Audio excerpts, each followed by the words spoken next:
just your name and your rowing experience so far. My name is Zoe Mannion and I started rowing with the Jazz when I was 13.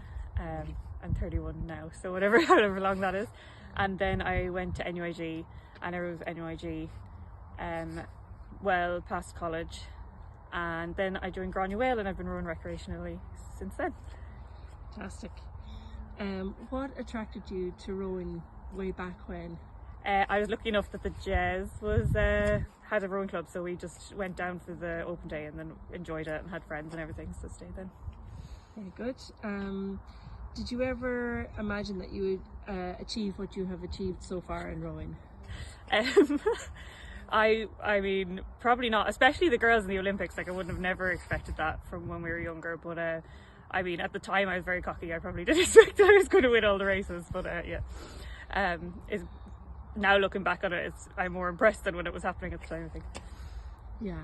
What was your greatest achievement in rowing, do you feel?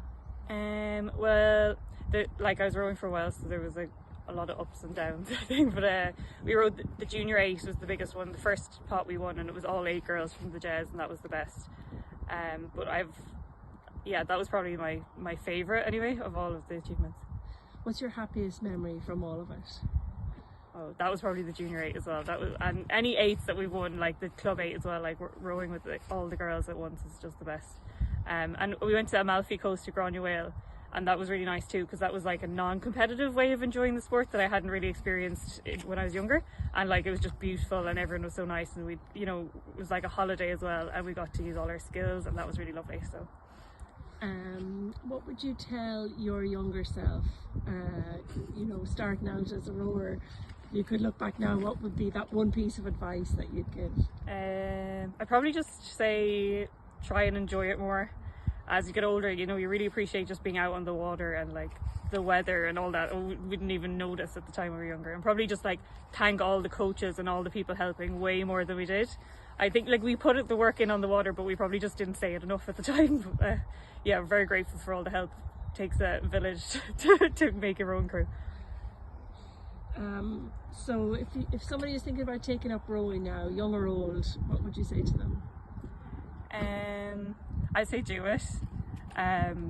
Probably it really depends on the competitive level, but for recreational, it's definitely worth going down and finding a recreational club, especially when you're older and you might feel a bit nervous starting a new sport. The recreational stuff is really nice and really enjoyable. When you're younger, it's a big time commitment, so I think I would go in with that warning, but it's a great sport, and I don't know anyone who regretted doing rowing, even from a young age. Some of our closest friends for years are all from rowing. It's really a great community to be part of. And do you think in general there are barriers to women in sport? Yeah, there definitely was. It's getting a lot better now. The funding is a bit more equal and stuff like that, but when we were younger it definitely wasn't as well known. Like, there was no heavyweight women, for example. They were only lightweights, and we didn't really have someone to look up to in that sense. But now, like, the girls are doing so well, and there's a lot more movement behind the sport, and rowing in general is getting a lot more funding. So I think it's getting a lot better, but there's still a bit way to go. Brilliant. Is that okay? Thanks, Zoe.